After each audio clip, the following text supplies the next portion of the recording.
pag-ibig sa para 2020, dahil sa tumingin ni Vice President Sara Duterte, personal bumalo sa pag-ibig sa Biyaga. Siya ang nagpakilala umanong dating bagman ni Duterte na nautusan para sa assassination plot laban sa Pangulo. Kung ano ang ganyang sinumpaang salaysay, idedetalye sa report ni Cesar Lopez. Humarap si Remil Madriaga, umano'y dating aide at bagman umano ni Vice President Sara Duterte sa House Committee on Justice sa pagpapatuloy nito sa impeachment proceeding laban sa Vice Presidente.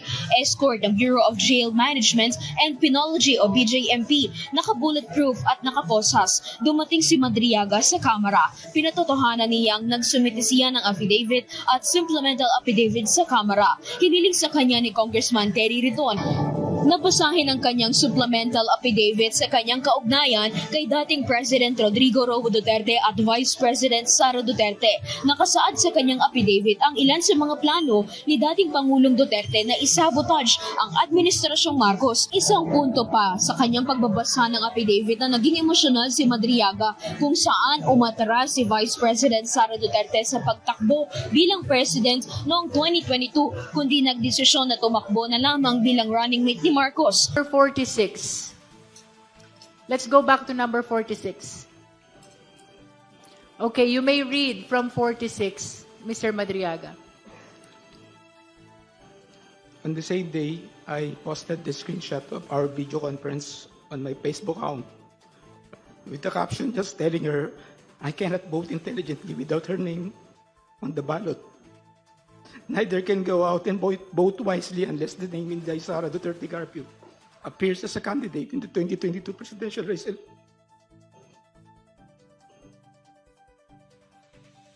Would you like 47. to say something No, about why you are crying on this part of the affidavit? hindi naman, malungkot lang po. Malungkot. Okay, please proceed.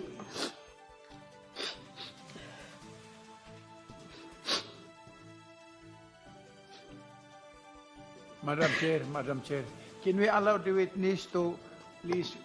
Honorable witness- Dumogan. Thank you, Madam Chair. Can we allow the witness to please get his Yes. composure before he will continue? Yes, we are temporarily suspending to give time to Mr. Madriaga to console himself.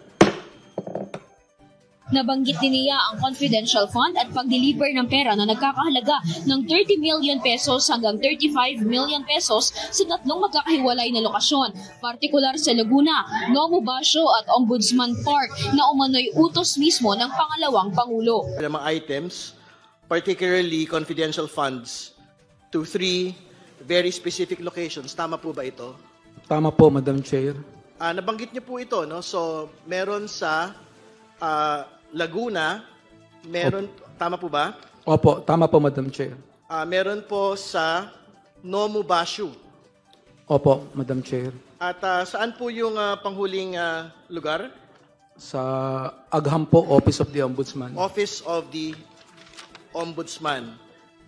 Siguro, we have to state for the record clearly, sino po yung nag-utos sa inyo na kunin ang pera na ito at i-deliver po ang mga pera na ito sa tatlong mga lokasyon po na ito? Vice President Sara Duterte.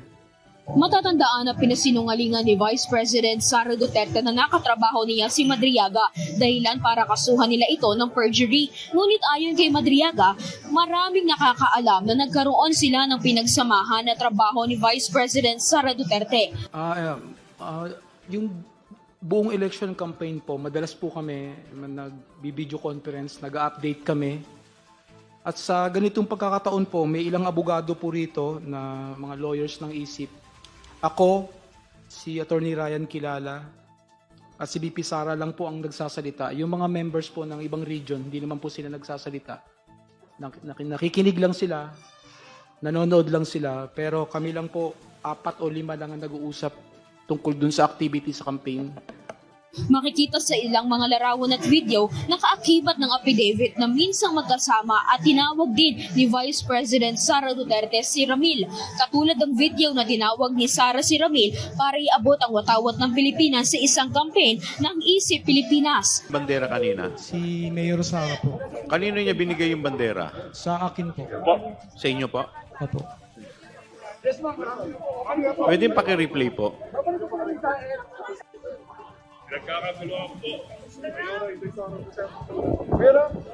Sino sumigaw ng Sir Ram?